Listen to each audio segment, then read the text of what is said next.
November 1st, first day of Movember. Clipped off the sides, left myself with a bit of a goatee. I'll probably wear this for a week, then do something else. And do them for like a week at a time or something. Different iterations throughout the month before going completely clean-faced at the end of the month and just starting again probably, or something like that. This is my 10th year doing Movember. Already raised a bit of money because I started spruiking it a week or so ago at work, and some people already donated, so I'm already like $85 ready to go. And in addition to doing the removing, I'm doing the moving. So I'm going to be doing a Movember. Their usual target is like 60 kilometers, and I upped it to 120. I think I'd originally done it to 100, but then I now recall saying 120 either in a video or to somebody else. And when I got back on my page, I went, oops, I better fix that, because it said 100, not 120. In the past, I would easily hit that, but I've just realised in the past it was because I was also doing HSE marking, so I was doing a lot of walking from the car park to the marking centre and back for at least 2 weeks. I'll have to probably pick up my game, move around school a bit more and see how I go. It shouldn't be too hard, it's only like 4 kilometres a day. Hopefully you should raise some money for research into essentially men's mental health, but I think they do research into everybody's mental health and depression and suicide prevention, but initially targeted at men, because Movember was started in Australia, and Australian men just have had a habit of not talking about their feelings or how they felt, and wouldn't go to the doctor till things were too late and cancer was already well and truly set in. Wouldn't talk about how stressed or overwhelmed or depressed they were feeling, and would commit suicide. Many of us have been touched by that in one way or another, and every little bit that we can do to try and help people or raise money to fund things to help people, definitely a good cause. Not too difficult a task to have to do to try and raise awareness and raise some money. Just finished year 11. Enthusiasm has quickly died. However, down the toolboxes, another one got completed today. Another one's on its way to being completed. We've got to get into the theory of this unit, and one of the kids was doing that this period, so we'll try and get on top of that next time to have everybody hopefully on the same page. I just got home, 6 o'clock. You hear those cicadas? They started at 2 a.m. Probably before, because I got up to go to the toilet this morning and they were going 2 a.m. I don't hear them down at work, so they're just up around the mountains. It's ridiculous. I just stopped at Penrith on the way home too. I didn't notice them there. I just don't know how long they're going to go for either. So another afternoon lesson with year 11. Another toolbox made. A couple more coming along well. There was 1, 2, 4, 4 other kids in here working. Theirs are going well. I've got them period 3 tomorrow. But some news I got today, was that we might be able to get a couple of 5.5 by 5.5 metre carports to go out in this area so that we can work when it's really sunny or when it's raining. It looks like it'll be a really good working area. And it'll be their project to put them up. The school will order them, buy them, and yeah, might just check that space.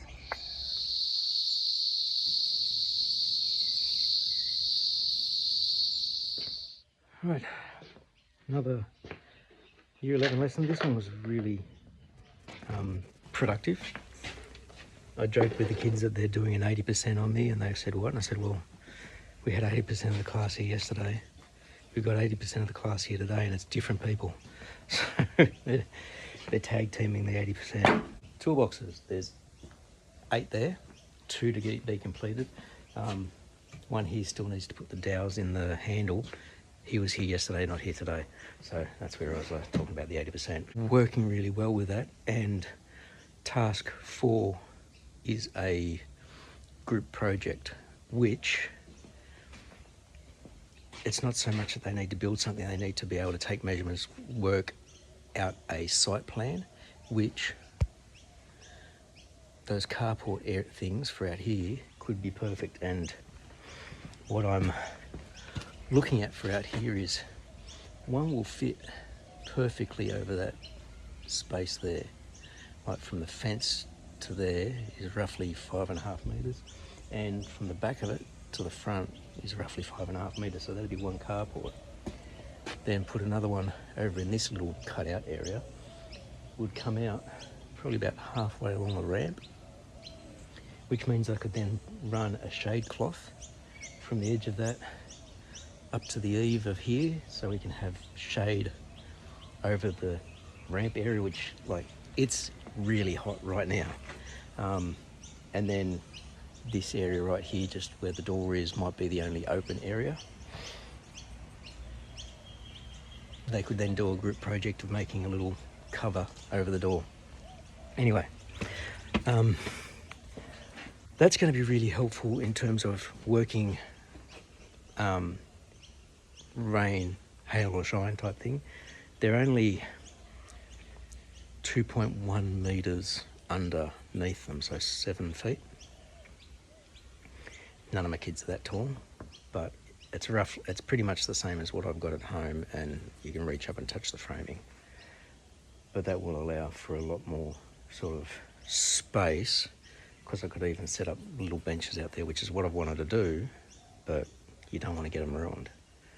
So all of that material that's out there will have to get moved over onto the dirt to be able to do this. But the pracs pretty much done here. If we work on the folio stuff, I think we can get through that in a few lessons, cooperation pending. I'm going to go back and get something to eat and sit in the cool, because I've got playground duty, and that's why I wore a white shirt today, being out in the sun. I've got a hat, but we have to wear these out on duty as well, and you just sweat through your shoulders. And like I said, today is hot and humid, so it's not even summer yet. Anyway, another Year 11 class. Half the class weren't here because they're involved in a Pacifica dance group.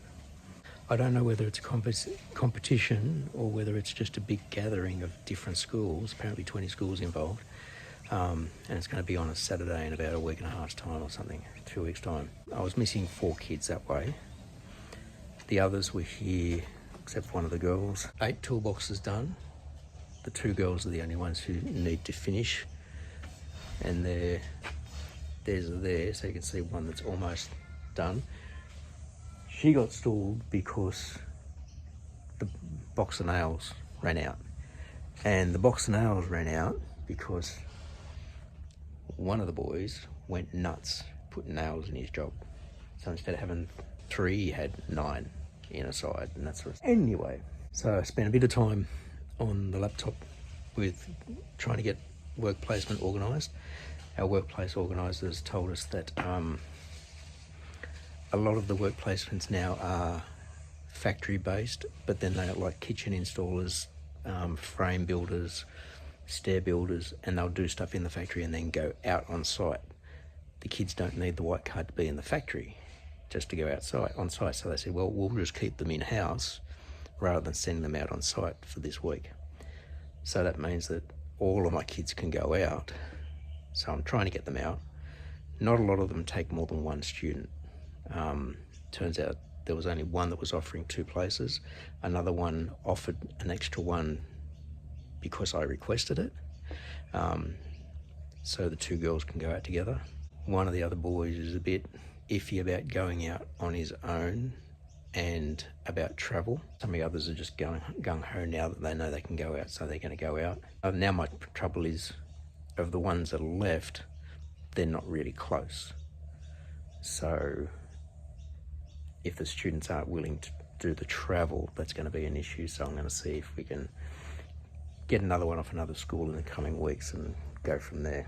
We're currently being given wish list items, and one of mine was a battery operated whippersnipper that runs on the same batteries as my new saws, the Makita track saw, and some of my new Makita tools that I've got for timber. And that's so that we can take care of the garden area out here. The GA was just out there with his, and I just told him, look, I've just bought one so the kids can do it. And he said, please let them go for it. Some of the other things that happened with regard to that, I ordered some new air filters that sort of hang from the ceiling. I've got them in both the other timber shops, but because this one next door is only being just set up as a workshop for timber now, I need those. So I'm just about to go in and see if we've got power available, because if we have to get an electrician in, I can't order them. If they can be done where they're just close to a power point plugged in, or we run an extension lead along the beams, then we can do it. I looked up the dust extractors, like similar to the one that's down there. I ordered 2 earlier this year, late last year, and I couldn't find the supplier in the department's approved suppliers. Turned out they've gone out of business and no one else was supplying them. So I was just told, just find someone who can supply them and we'll order them. So I've gone with Carbotech. They're just down in Silverwater, and they've got a couple. They've got that sort, but they've also got some good 2-stage ones, which I've said I'd love those, one for the thicknesser and one for the table saw, to separate out the bigger bits from the dust. But if not, I'll just take one of these pleated filter ones. And some new 3D printers. Creality K1 Max, I think they're going to go with, because that's what I've asked for. And they're going to make them a centralised thing for the school in our technology room upstairs from the staff room, because they all run on a network.